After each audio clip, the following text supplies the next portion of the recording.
बिस्मिल्लाहिर्रहमानिर्रहीम। इय्याका नअबुदु व इय्याका नस्तईन।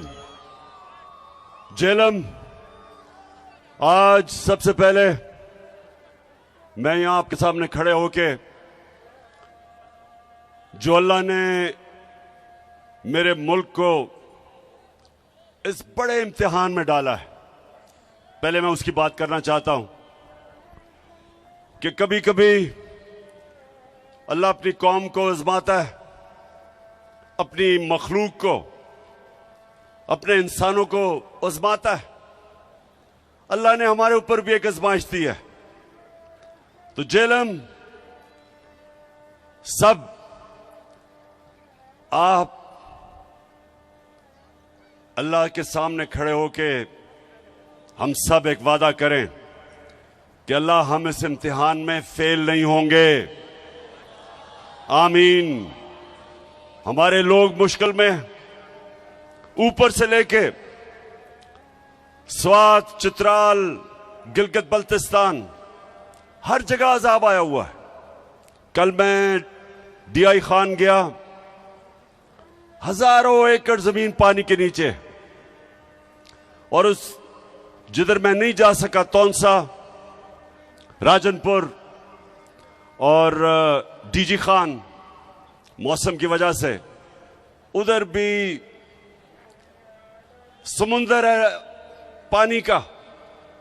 वो जमीनें जिधर लोगों ने अपनी मेहनत से फसलें उगाने की कोशिश कर रहे थे, वहां सारा पानी आ गया। और फिर नीचे बलूचिस्तान तो तकरीबन सारे बलूचिस्तान के इलाके मुतासिर हुए हैं। और फिर सिंध के अंदर बुरा हाल है लोगों का। तो ये जो इम्तिहान है, ये कौम मिलकर लड़ती है इस इम्तिहान से। गवर्नमेंट्स जितनी भी कोशिश कर लें, जब तक सारी कौम इकट्ठी नहीं होती, इस तरह के इम्तिहान से हम पास नहीं हो सकते। 2010 में सैलाब आया और मुझे याद है मैंने पूरी कोशिश की, और भी लोगों ने, बल्कि हर पाकिस्तानी ने कोशिश की।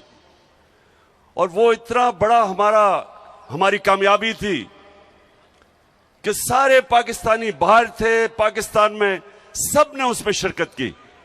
और जो इतना बड़ा एक इम्तिहान आया हुआ था, उससे मुझे बड़ा फख्र है कि पाकिस्तानियों ने बड़ी जबरदस्त किस्म से हमने वो पास किया। अब सारी कौम को आज मैं कहना चाहता हूं कि हमने मिलके इसका मुकाबला करना है। मैंने सबसे पहले एक रजाकार फोर्स यानी टाइगर फोर्स नौजवानों की मैंने वेबसाइट पे ये रजाकारों को, टाइगर फोर्स को इकट्ठा करना शुरू किया। इसकी मेंबरशिप लोग कर रहे हैं। पहले से ही हमारे पास एक टाइगर फोर्स के रजाकार थे।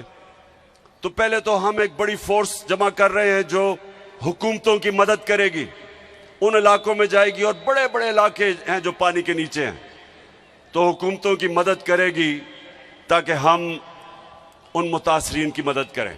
दूसरा, मैं कल शाम को, कल नहीं, पीर की शाम को, परसों शाम को मैं एक टेलीथॉन करूंगा, पैसा इकट्ठा करूंगा इंशाल्लाह। सारे जो पाकिस्तानी इधर भी रहते हैं और जो बैरून मुल्क पाकिस्तानी हैं, और वो पैसा इकट्ठा करके हम हुकूमतों के, पंजाब और पख्तूनख्वा की हुकूमतों का फंड, उधर पैसा इकट्ठा करेंगे। और उसके ऊपर सानिया निश्तर, जिन्होंने बड़ा कामयाब प्रोग्राम किया था जब कोरोना के दौर में हमने एक एहसास का प्रोग्राम किया था, सारी दुनिया ने उसे माना था, इंटरनेशनली रिकॉग्नाइज किया था एहसास प्रोग्राम। उसी सानिया निश्तर को हम इस फंड के ऊपर बैठाएंगे, कमेटी नीचे होगी, और जिधर जिधर भी पाकिस्तान में कोशिश करेंगे कि जिधर जिधर लोगों को जरूरत है, उधर हम उसके मुताबिक कि जिधर मुस्तहिक लोग हैं उसके मुताबिक हम ये फंड देंगे। तीसरी चीज, हमें आगे से इसकी प्लानिंग करनी है। एक तो अल्लाह का इम्तिहान है, ये तो हमारे ऊपर आया, इसके ऊपर तो कोई कुछ नहीं कर सकता। लेकिन जो हम कर सकते हैं, अब जेएलएम के लोगों ये सुनो, हम क्या कर सकते हैं? हम डैम्स बना सकते हैं। और मुझे ये फख्र है कि हमने अपने 3.5 साल में 10 डैम शुरू किए पाकिस्तान में।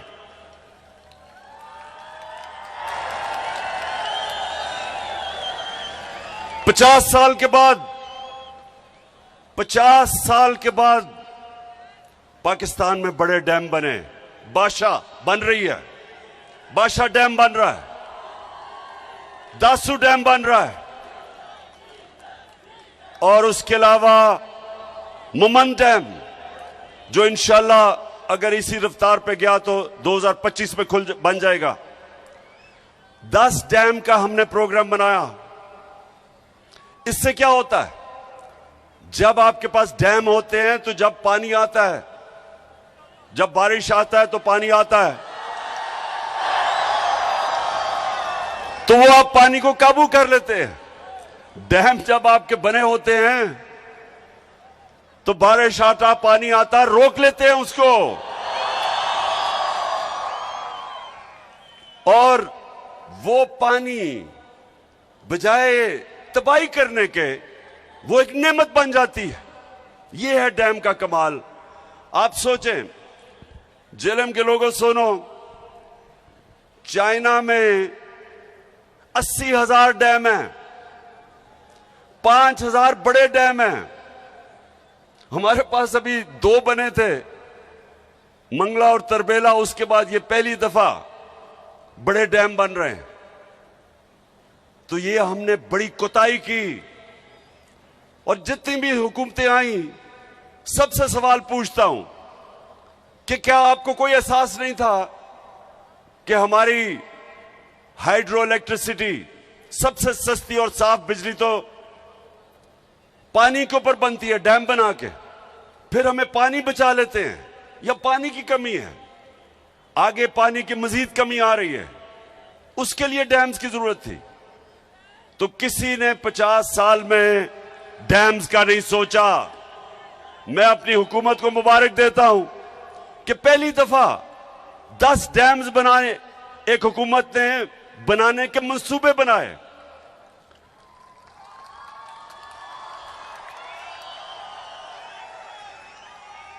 और जेएलएम, अब आप सुने दूसरी चीज, जब एक हुकूमत आगे आने वाले नस्लों का सोचती है, तो नौशहरा में क्या हुआ?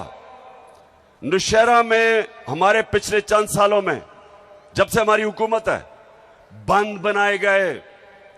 2010 में जब सैलाब आया था, नौशहरा डूब गया था। इस बारी बंद बना के नौशहरा को बचाया गया, और अल्लाह करे कि और पानी ना आए। अभी पानी आ रहा है, हम ये उम्मीद रखते हैं कि वो बंद बचा लेगा। इस तरह की इस वक्त तौंशा शहर, उधर उस शहर आज डूब जाना था, जो ऊपर से कोए सुलेमान से ये जो चश्मे आए और ये नाले आ रहे थे, अगर वो पंजाब की हुकूमत, उस्मान बुज़दार की हुकूमत अगर वहां अरबों रुपए का बंद ना बनाती, आज तौंसा डूब गया था।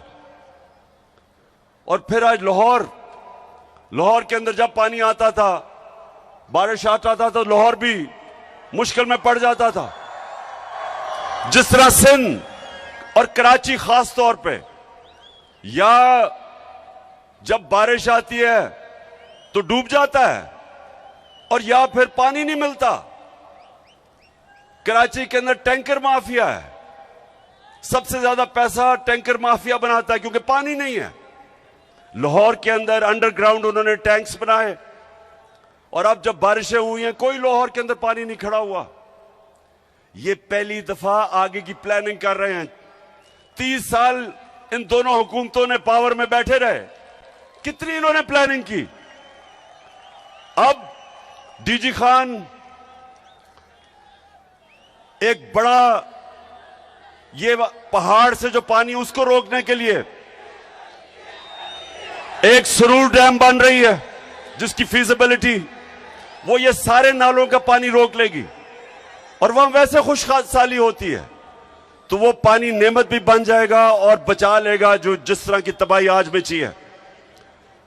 पख्तूनख्वा के अंदर फीजिबिलिटी बन गई है टांग जाम डैम की, अगर वो बनी हुई होती तो वो इंशाल्लाह आगे रोक लेती जो तबाही मची है इस वक्त डीआई खान में, अगर वो डैम बनी होती। तो कहने का मकसद ये है कि इसका अभी से हम आगे के प्लानिंग कर रहे हैं कि इस पानी को एक नेमत बनाए बजाय ये तबाही बने।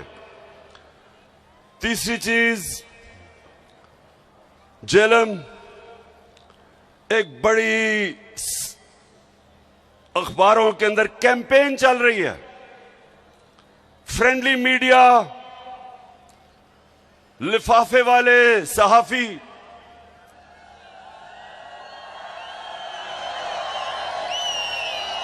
आप जानते हैं ना लिफाफा वाला सहाफी कौन होते हैं।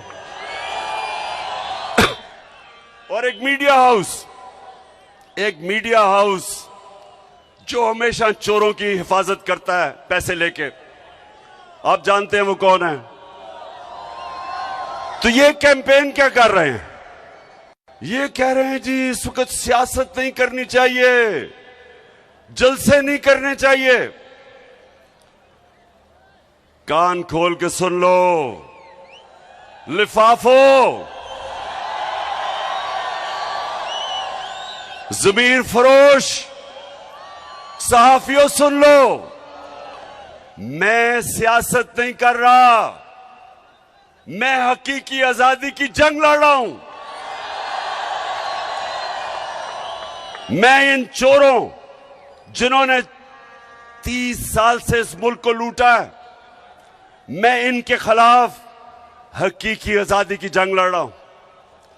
मैं इस मुल्क में कानून की बालादस्ती की जंग लड़ रहा हूं। मैं इस मुल्क को वो मुल्क जिसका नजरिया इस्लामी फलाई रियासत, हमारे जो फाउंडिंग फादर्स थे उन्होंने फैसला किया था कि पाकिस्तान वो बनना है जो कि इस्लाम का जो सबसे पहले रियासत बनी थी मदीना की रियासत के उसूलों पे खड़ा होगा, और वो रियासत ने इंसानों को आजाद किया था, इंसानों को हकीकी तौर पे आजाद किया था। इंसाफ देके, कानून की बालादस्ती कायम करके, कानून की हुक्मरानी कायम करके, ताकत की हुक्मरानी खत्म करके उन्होंने माशरे में इंसाफ पैदा करके लोगों को आजाद किया था। ये वो जदोजहद है मेरे पाकिस्तानियों, ये वो जदोजहद है। ये सिलाब के अंदर भी ये जदोजहद चली रहेगी, ये जंगों के अंदर भी जदोजहद रहेगी, ये कभी नहीं रुकने लगी जब तक हमें हकीकी तौर पे आजादी नहीं मिलेगी। और ये जो बल्कि ये पीडीएम, ये चोरों का जो ये टोला मुल्क पे मुसल्लत हुआ है, आप भी कान खोल के सुन लो, ये आपका प्रोपेगेंडा के जी जलसे कर रहा है, पॉलिटिक्स कर रहा है। कान खोल के सुन लो, ये मेरी हकीकी आजादी की जंग तब तक नहीं रुकेगी जब तक मैं इस मुल्क को तुम्हारे जैसे चोरों से आजाद नहीं करता। आजकल हमें कहा जा रहा है कि जी ओहो सैलाब आ गया, फिक्र ना करो, सैलाब में इंशाल्लाह इमरान खान और उसकी टीम और उसकी हुकूमतें वो काम करेंगी जो तुम सारी जिंदगी लगे रहो नहीं कर सकते। तुम्हारे लिए तो कोई पैसे देने के लिए तैयार नहीं है, क्योंकि तुम्हारा तो चोरी करके सारा पैसा बाहर पड़ा है। वो जो भगोड़ा लंदन में बैठा हुआ है, किधर से पैसा आया उसके और उसके बेटों को, कि अरबों रुपए की प्रॉपर्टीज में रहता है, और वो हमें दर्श दे रहा है कि सियासत नहीं करनी चाहिए। तुम भी सुन लो, नवाज शरीफ मफरूर और मुजरिम, गौर से सुन लो। और यहां शहबाज शरीफ तुम भी सुन लो, और फजल रहमान डीजल तुम भी सुन लो, और आसिफ जरदारी जिसको पैसे की बीमारी है, जो पैसा देख के, आसिफ जरदारी जब पैसा देखता है उसकी मूछें ऊंची नीची होनी शुरू हो जाती है। सब सुन लो, ये हमारी तुम्हारे खिलाफ जद्दोजहद हर मौसम में चलेगी। गर्म तरीन जब पाकिस्तान, याद रखें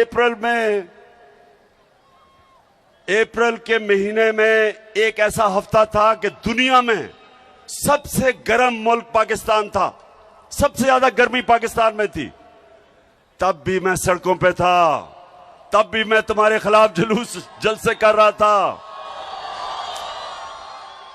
गर्मी हो या बारिश हो, पिछले दिन बारिश हो रही थी तब भी जलसे कर रहा था। और जब तक मैं इंशाअल्लाह अपने मुल्क को आजाद नहीं करूंगा, मैं सड़कों पे होऊंगा,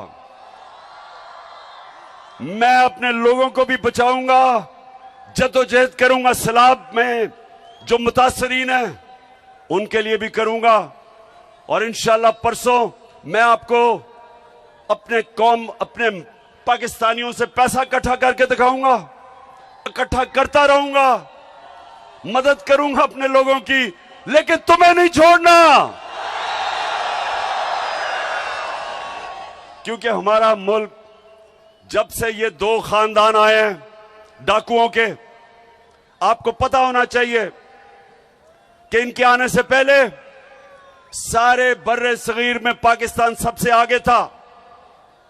हमारे इकोनॉमिक इंडिकेटर्स सारे बर्रे सगीर से सबसे आगे थे।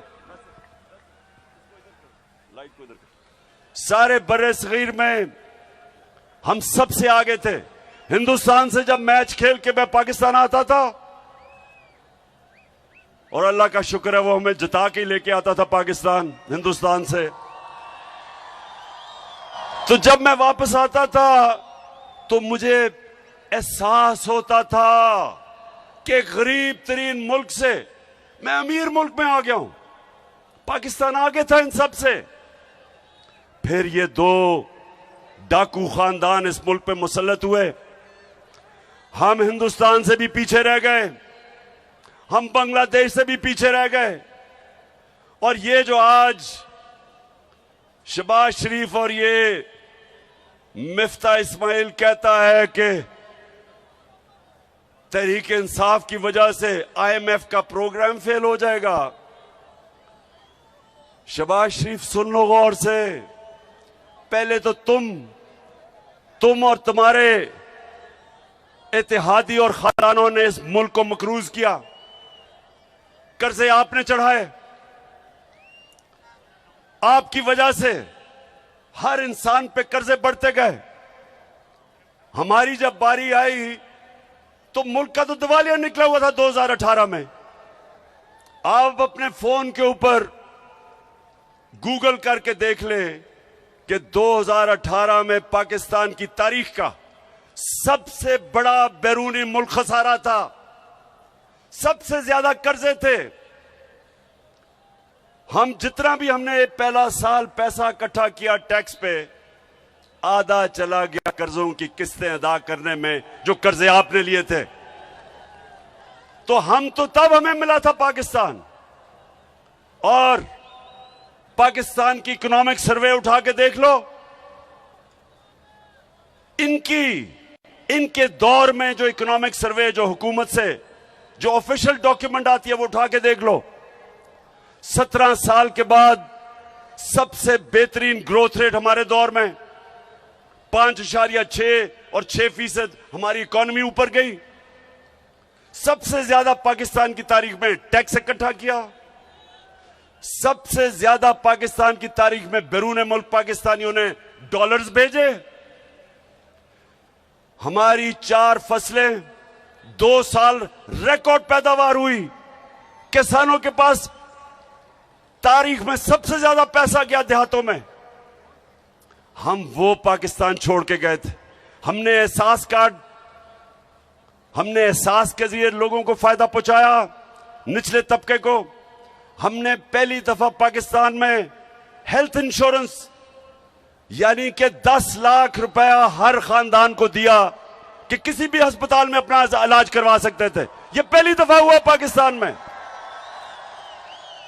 और इस दौर में, और हम छोड़ के जाते हैं अप्रैल में, आप साजिश करते हैं, बैरूनी मुल्क साजिश करके गवर्नमेंट गिराते हैं और 4 महीने के अंदर मुल्क का दिवालिया निकाल देते हैं, मजीद कर्जों का रिकॉर्ड तोड़ देते हैं, रुपया गिर जाता है। रुपया एक दफा तकरीबन 250 रुपया डॉलर पे पहुंच गया। आज भी सबसे ज्यादा इस वक्त डॉलर महंगा है। इसका मतलब महंगाई सबसे ज्यादा महंगी है। एक चीज जेलम सुन लो, इसको कहते हैं कंज्यूमर प्राइस इंडेक्स। ये होता है जो आम लोगों के खाने पीने की चीज, बिजली और गैस। ये हम जब छोड़ के गए थे 16% थी, यानी 16% महंगाई थी। आज 45% है। आज दुगनी से भी ज्यादा महंगाई है। तो इन्होंने तो सारा शोर ही मचाया था कि हमारी हुकूमत नाअहल है क्योंकि हम महंगाई नहीं रोक सकते। महंगाई के रिकॉर्ड टूट गए, माइशत नीचे आ गई, कर्जे और ले लिए। और आज मिफ्ता इस्माइल कहता है कि जनाब तहरीक इंसाफ IMF का प्रोग्राम फेल करना चाहती है। पहले तो तुम्हारे से सवाल पूछता हूं कि 2 महीने पख्तूनख्वा का वजीर आपसे बार बार पूछता रहा कि मैं मीटिंग करना चाहता हूं, आपने जो पैसे वादा किए थे पख्तूनख्वा को नहीं मिले, उसको मीटिंग नहीं दी, ऊपर से सैलाब आ गया। तो अब वो ये सोच रहा है कि आप कह रहे हैं कि हम आपको एक सरप्लस देंगे, तो इस सैलाब में जो अरबों रुपए की तबाही मची है, किधर से सरप्लस देगा वो? आपको IMF से बात करनी चाहिए। मैंने जब कोरोना हुआ, मैंने IMF के सरबराह से बात करके कंसेशन ली। मैंने कहा लोग मुश्किल में हैं, और उन्होंने दी कंसेशंस। आपको आज बात करनी चाहिए कि IMF को कहो हमारे लोग मुश्किल में हैं, सैलाब आया हुआ है। थोड़ा सा अपना दिल गुर्दा बढ़ाओ, गोरे चमड़ी से इतना ना डरो।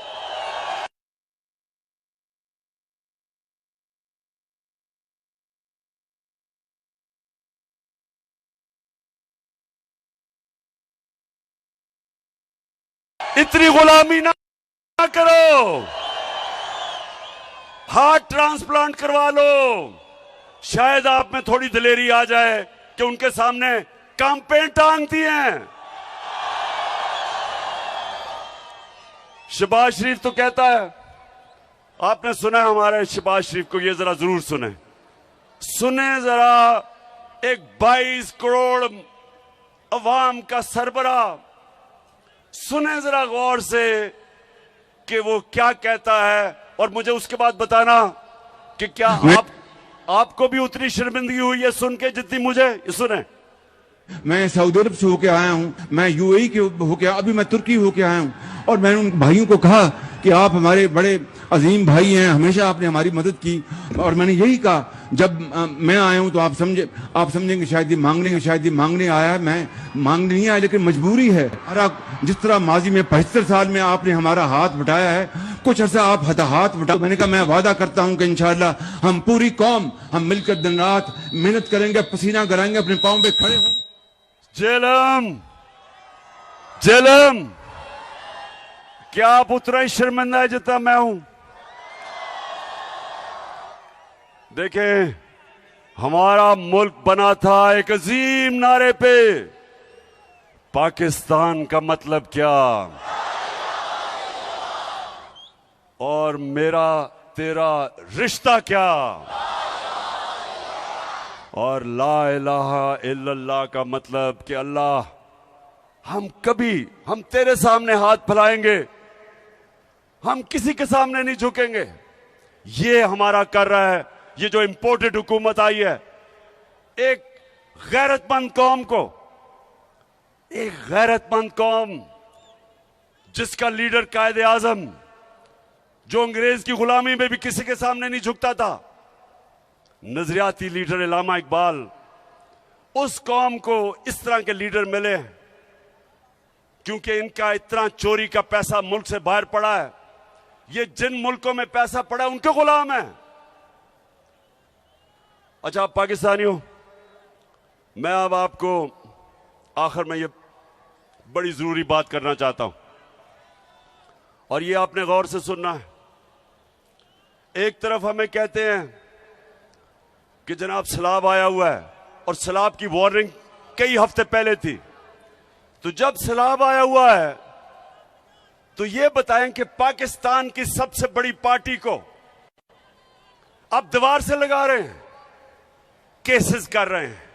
पहले तो 25 में आपने लोगों को जिस तरह तशद्दुद किया और यहां ऊपर हमारे बैठे हैं लोग जिनको इन्होंने जेलों में डाला पुरअमन एहतजाज करने के लिए।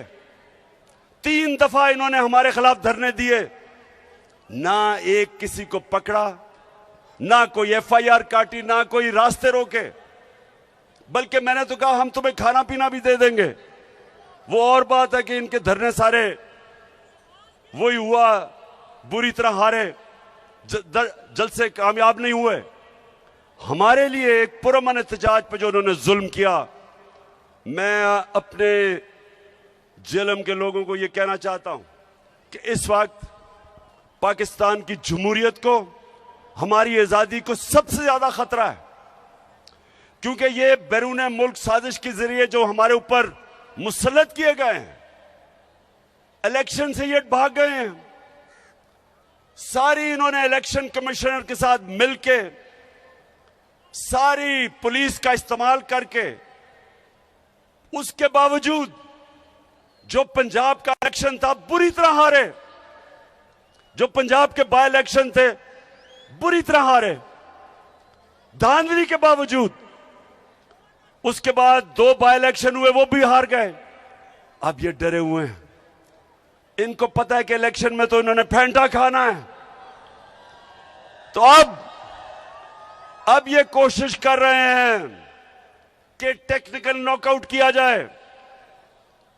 सबसे पहले तो इमरान खान को किसी तरह रास्ते से हटाओ, किसी तरह इसको डिस्क्वालीफाई करवाओ। अब मेरी कौम मुझे 50 साल से जानती है, 50 साल से आप मुझे जानते हैं। अब तो पैदा भी नहीं हुआ जब मैं क्रिकेट खेलता था। आज तक मैं अपने कानून के बीच में रहा हूं और आइन के बीच में रहा हूं। सारी मेरी 26 साल की पॉलिटिक्स कभी मैंने अपने मुल्क में इंतशार नहीं किया।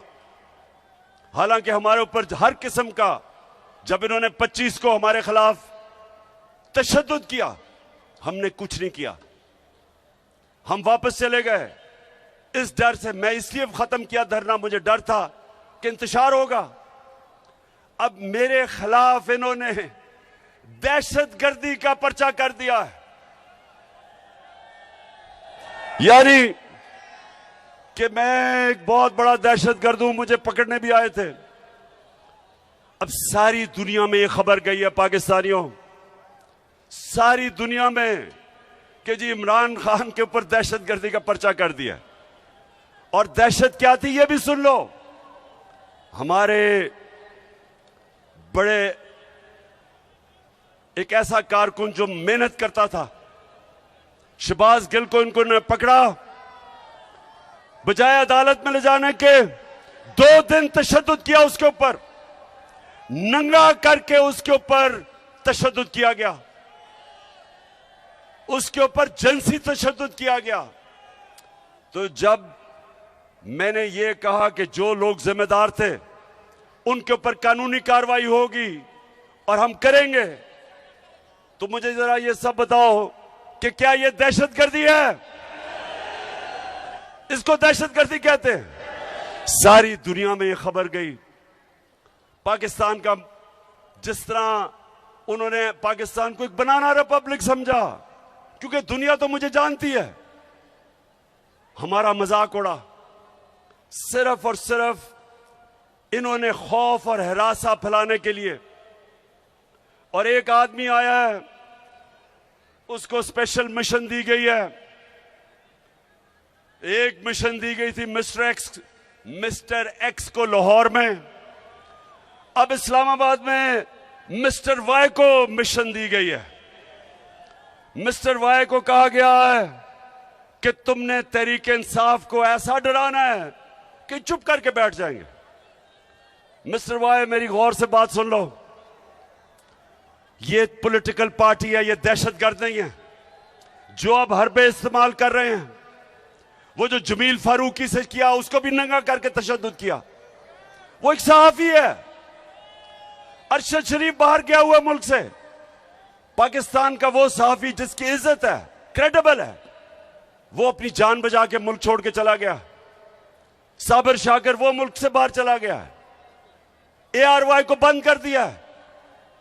इसलिए नहीं कि ARY ने कोई गलती की थी, इसलिए कि वो इमरान खान का मौक़िफ़ पेश करता था, वो तहरीक इंसाफ का मौक़िफ़ पेश करता था, इसलिए बंद किया है। हमारे सोशल मीडिया के लोगों को पकड़ पकड़ के धमकियां, एंकर्स को भी, सहाफियों को भी और मीडिया हाउस को भी, लोगों को बताया जाता कि हमारी कवरेज ना की जाए। तो ये एक तरफ आप कह रहे हैं कि मुल्क को इकट्ठा होना चाहिए इस्लाह के लिए, दूसरी तरफ सबसे बड़ी पार्टी के खिलाफ ये जो कार्रवाई कर रहे हैं। और मिस्टर वाई, आपको मुझे पता है मिशन पे भेजा गया है, आप अपनी भी बदनामी कर रहे हैं, आप मेरे मुल्क की भी बदनामी कर रहे हैं, आप इस मुल्क को नुकसान पहुंचाने की कोशिश कर रहे हैं कि सबसे बड़ी मुल्क की जमहूरी पार्टी जो चारों सूबों में है, जो मुल्क को इकट्ठा रख सकती है, उसको आप कमजोर करने की कोशिश कर रहे हैं। यह मुल्क से गद्दारी है।